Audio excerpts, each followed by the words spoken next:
Hello, I'm Dr. Vaishali Giri. I'm an obstetrician, gynecologist and a fertility consultant practicing in Pune, Kharadi. आज हम बात करते हैं IVF failure की क्या कॉजेस होते हैं इस बारे में. Because most of the time we see कि स्पर्म्स अच्छे थे, एग अच्छे थे, एम्ब्रियो अच्छे बने, लाइनिंग अच्छी बनी, फिर भी IVF फेल हो गया. Because somewhere we have to accept the thing that IVF is not 100% successful. IVF का सक्सेस रेट नॉर्मली 35 to 45% होता है, और ये मैं बात कर रही हूँ वर्ल्ड के बेस्ट IVF सेंटर्स की. तो इसका मतलब अगर 100 कपल्स में IVF किया तो 35 to 45 ही पॉजिटिव आएंगे.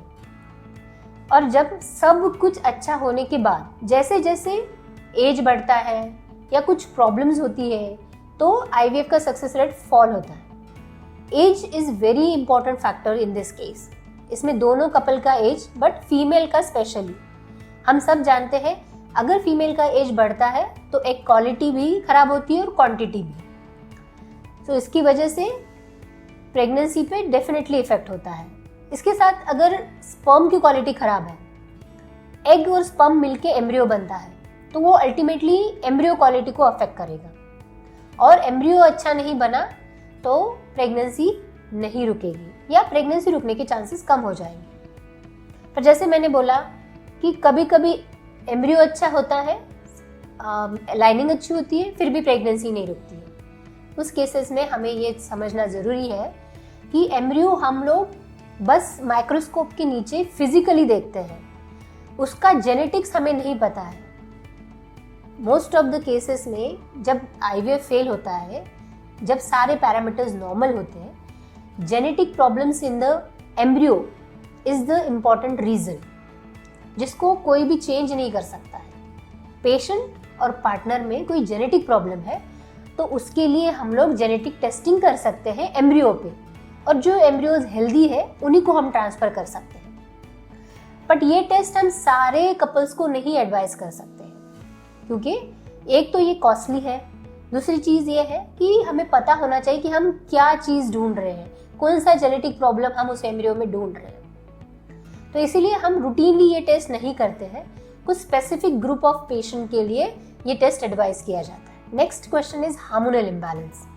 Uncontrolled diabetes, PCOD, thyroid, this can also responsible for failure of IVF. Endometrial thickness, अगर लाइनिंग किसी का अच्छा नहीं बन रहा है, उसमें ब्लड सप्लाई अच्छा नहीं है, तो प्रेगनेंसी फेल होने के चांसेस है.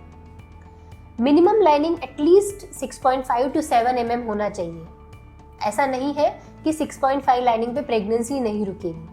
प्रेगनेंसी रुक सकती है, बट चांसेस कम होते हैं. अगर यूट्रस में कोई इन्फेक्शन है तो वो इन्फेक्शन भी एम्ब्रियो कितना भी अच्छा हो उसको चिपकने नहीं देगा. तो that can lead to failure of IVF. एक एडिक्वेट वेट होना भी ज़रूरी है. ओवरवेट पेशेंट्स या अंडरवेट पेशेंट्स, उनमें भी प्रेगनेंसी फेल होने के चांसेस बढ़ जाते हैं. So pregnancy failure is not only painful for the patient but also for the doctor. उसके साथ में हमेशा हम लोग एक रीज़न ढूंढने की कोशिश करते हैं कि क्या प्रॉब्लम है जिसको हम ट्रीट कर सकते हैं. फॉर एग्जाम्पल, अगर एग की क्वालिटी ख़राब है या स्पर्म की क्वालिटी ख़राब है तो we can give some medication and to some extent we can improve the quality. अगर AMH कम है तो we can do PRP, stem cell therapy. ऐसी चीज़ों से हम उसकी क्वालिटी इम्प्रूव करने की कोशिश करते हैं. और लाइफस्टाइल चेंजेस, डायबिटीज़ कंट्रोल में लाना, थायराइड करेक्शन करना, ये सब चीज़ें हम लोग करते हैं. बट कभी कभी इसके बावजूद भी IVF फेल हो जाता है. It is very disheartening for the couple. But इसका मतलब ये नहीं कि आप अपने पार्टनर को या आपके डॉक्टर को या किसी और को इस चीज़ के लिए ब्लेम करें. बिकॉज हमें बैक ऑफ द माइंड ये याद रखना है कि IVF फेल हो सकता है, और एक IVF फेल हो गया दैट डजंट मीन कि आपका दूसरा IVF पॉजिटिव नहीं आएगा. कभी कभी एम्ब्रियो ज़्यादा होते हैं.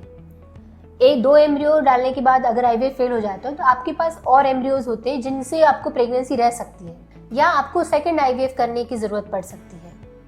बट ये सब आपको करना पड़ेगा, क्योंकि एक IVF नहीं पॉजिटिव आया तो दूसरा पॉजिटिव आ सकता है.